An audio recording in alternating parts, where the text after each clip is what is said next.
online, and on the go. This is Valley News Live at 6. We begin tonight with a Valley News Live exclusive. Good evening. Thanks for joining us. Mike has the evening off. Tonight we look at the alarming question of whether ISIS is recruiting terrorists right here in the region. Currently, 6 Muslim Somali men are being prosecuted in Minneapolis after allegedly becoming ISIS recruits. Valley News Team's Neil Carlson talks with the FBI about the problem, and he also has a reaction to all this from local Muslims. Could the next ISIS recruits be wandering the streets of our towns, ready to wage jihad in the Middle East or right here at home? Unfortunately, the FBI says they're keeping close tabs on that possibility. Is it fair to say you would have agents that look at possible recruitment efforts across rural Minnesota and North Dakota? Yes, we're mindful of recruitment efforts throughout, again, I'll say the upper Midwest. We have a number of agents whose sole responsibility is to attempt to locate those who may be recruiting our young people and attempting to thwart those efforts. Loven says he cannot be specific about how many or exactly where possible ISIS recruits are coming from. But local Muslim Americans point out that they love this country as much as anyone else. Absolutely. I think the United States is, I really say that it is one of the best places in the world.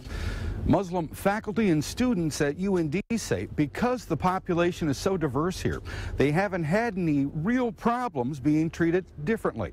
They also point out that statistically speaking, there are about as many terrorists among Muslims as there are in any other radical group across America. You know, anybody who has sort of extreme views, they can become extremists. Whether they're Muslim or not. Yeah, of course. Excluding people or making people feel like outsiders, this in some way marginalizes them and makes them feel that they're not welcome in the community. So then those people, they try to find a group that accepts them. And this is what happens, you know, in these terrorist organizations. They target people who have been marginalized.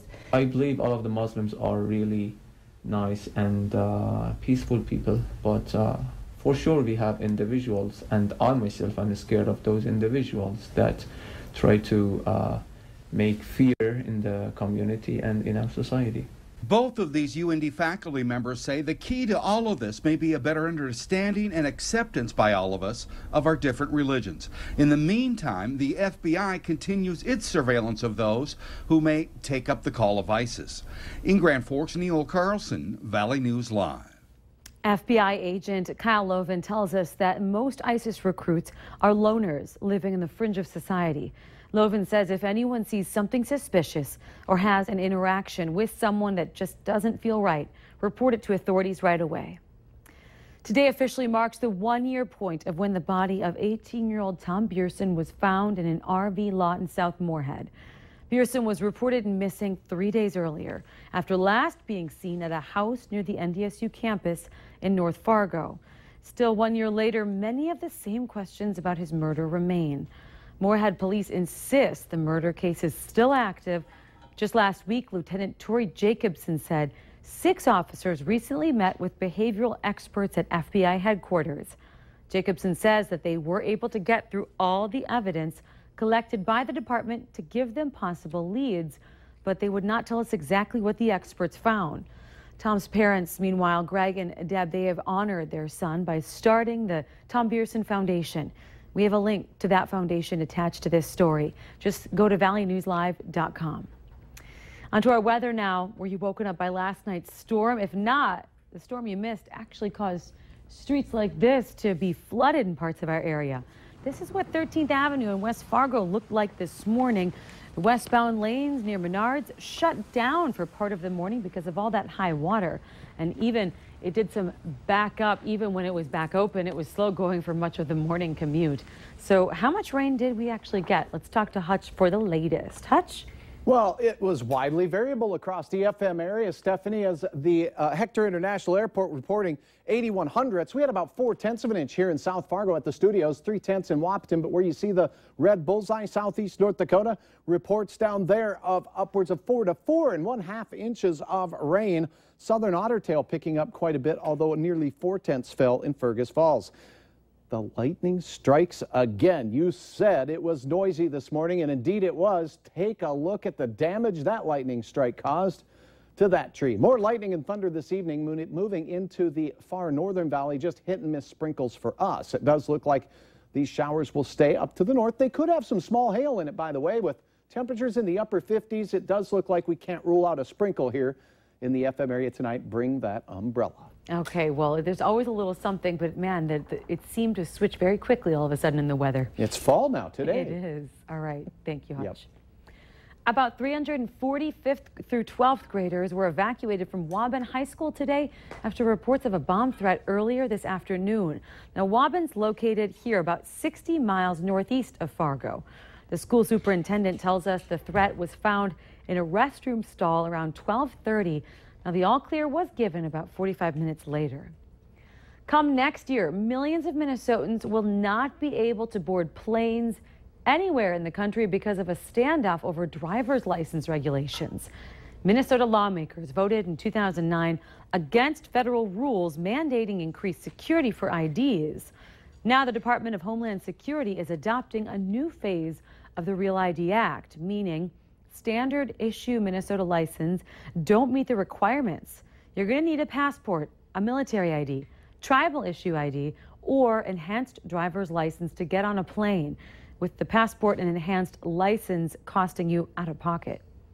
I guess we're kind of starting to prepare for what happens if people that are residents of Minnesota are traveling and don't have that driver's license. Something hasn't happened in the next few weeks. We're going to start trying to contact or let them know in advance of booking that something is going to be needed.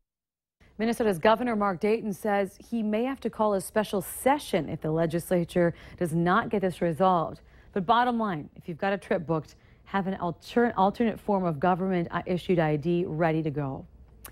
It's an exciting day today as our nation's capital hosts Pope Francis on his first trip to the United States. President Obama and Pope Francis talked about their shared values to a crowd of thousands celebrating the Pope's visit.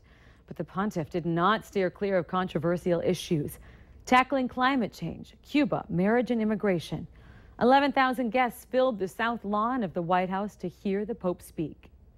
I'm deeply grateful for your welcome in the name of the all Americans. The Pope took on politics and President Obama. He welcomed the pontiff's advice and praised his spirit. You remind us that the Lord's most powerful message is mercy. And that means welcoming the stranger with empathy and a truly open heart. This isn't the only history that Pope Francis will make on his first trip to the U.S. Tomorrow, he'll address members of Congress inside the U.S. Capitol. But in a highly symbolic moment, Francis is going to pass on lunch with lawmakers after he addresses them and will dine instead with homeless people in Washington. And the Pope visit is arguably the biggest news story of the week. Thousands of you are following this historic trip on TV, online, and pretty much any other place you can get the information. Today at Nativity Elementary in Fargo, third graders in Brenda Kruger's class are learning much about the Pope. Kruger just returned from Rome and shared with class the rosaries that Pope Francis blessed. There were lessons in symbols that are embedded in the Pope's clothing, robes, vestments, even the ring he wears. Pope Francis's address to Congress is at 9 o'clock tomorrow morning, and we'll have full coverage right here on Valley News Live. Well, the Moorhead Police Department hosted a ceremony today for the oath of office. Mayor Delray Williams administered the oath of office to our newest member of the police department. Officer John Battle was sworn in as officer, and Detective Ryan Nelson was promoted to the rank of sergeant and was officially recognized by Chief David Ebinger. Tonight, be sure to tune in to Valley News Live 10 at 10.